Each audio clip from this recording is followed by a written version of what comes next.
चांद पर फंस गया है चंद्रयान 3। इसरो की वैज्ञानिकों की मीटिंग अपने चरम पर है। वैसे दोस्तों, चंद्रयान 3 चांद पर फंसा है या नहीं, ये तो कल की डेट में पता चल जाएगा। लेकिन सिचुएशन ये है, कहीं किसी वजह से चंद्रयान 3 ऑर्बिट छोड़कर घूम रहा है। वह 25 किलोमीटर इंटू 134 किलोमीटर की दायरे में घूम रहा है। 25 किलोमीटर की हाइट पर पहुंचने के बाद वो नीचे डिस्टेंस नहीं नाप पा रहा है किन्हीं कारणों की वजह से। ऐसी स्थिति में 23 अगस्त को लैंडिंग नहीं हो पाएगी। ये बात इसरो के वैज्ञानिक जानते थे, इसलिए उन्होंने पहले ही 2 डेट्स दी थी, या तो 23 या फिर 24 अगस्त।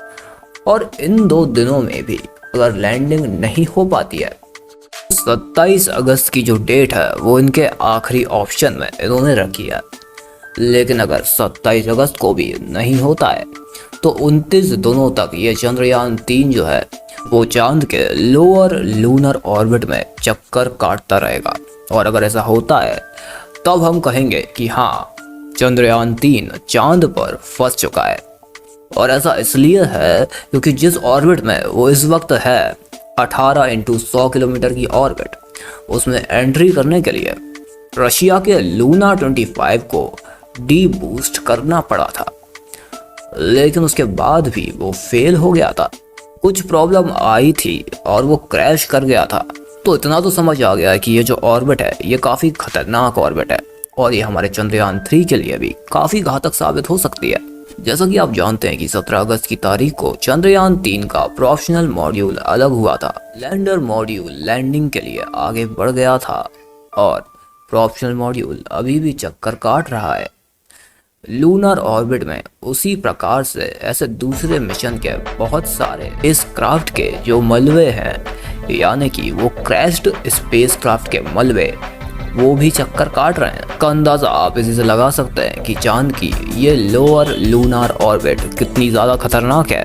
आप चाहे नासा के भेजे गए अपोलो मिशन की बात करें या फिर रशिया के भेजे गए लूना 25 की, ये सारे मिशन इसी ऑर्बिट में आके ज़्यादातर फेल हो जाते हैं। तो ऐसे में अगर चंद्रयान 3 इस ऑर्बिट में कुछ ज़्यादा देर रहा तो इसका जो विक्रम मॉड्यूल है उस पर खतरा पड़ने के आसार ज़्यादा बढ़ सकते हैं। और इस वक्त इसी ऑर्बिट में फंसा हुआ है चंद्रयान 3। अगर वो कल को नीचे डिफेंड कर जाता है, चंद्रमा की सतह पर उतर जाता है, तब वो बच जाएगा।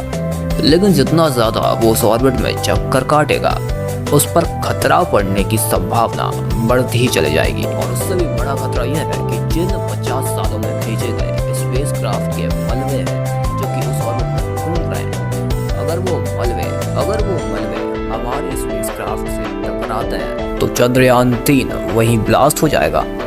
और आपको बता दें कि हमारा जो चंद्रयान 2 था, वही चंद्रयान 2 जिसका विक्रम चरम सीमा पर पहुंचकर ही फेल हो गया था, उस चंद्रयान 2 के जो मलबे हैं वो भी अभी इसी ऑर्बिटर में चक्कर काट रहे हैं। लेकिन इस वक्त जो चंद्रयान 3 है उसे अपना एल्टीट्यूड चेंज करना होगा, अपनी ऊंचाई को नीचे गिराना होगा ताकि वो नीचे उतर सके।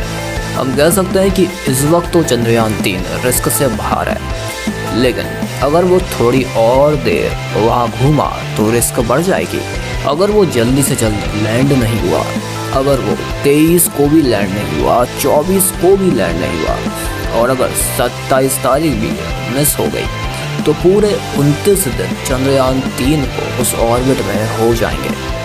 और ऐसे में चंद्रयान 3 की डेट को पोस्टपोन कराने की जो चांसेस हैं वो भी कम होती जाएंगी, सिर्फ और सिर्फ इस खतरनाक ऑर्बिट के चलते, जिस ऑर्बिट में अभी चंद्रयान 3 घूम रहा है। लेकिन दोस्तों, हमारे मन में जो विश्वास है उसे कोई भी खतरनाक ऑर्बिट कभी रोक नहीं सकती। हमारी जो सारी उम्मीदें हैं चंद्रयान 3 को लेकर, उसे कोई भी बर्बाद नहीं कर सकता। इतनी मुश्किल से हम अब जाकर चांद के इतने करीब पहुंचे हैं। अब छोटी सी मुश्किल में 140 करोड़ हिंदुस्तानियों की दुआएं चंद्रयान 3 को लगेंगी तो उसका फेल होना असंभव हो जाएगा। हम कामना करते हैं कि कल हमारी लैंडिंग सक्सेसफुली हो जाए और हमें खुशखबरी मिल जाए कि चंद्रयान 3 सक्सेसफुली लैंड हो चुका है। अगर चंद्रयान 3 से रिलेटेड और ऐसी अपडेट्स चाहते हैं तो हमारे चैनल को सब्सक्राइब कीजिए। मिलते हैं अगली बार।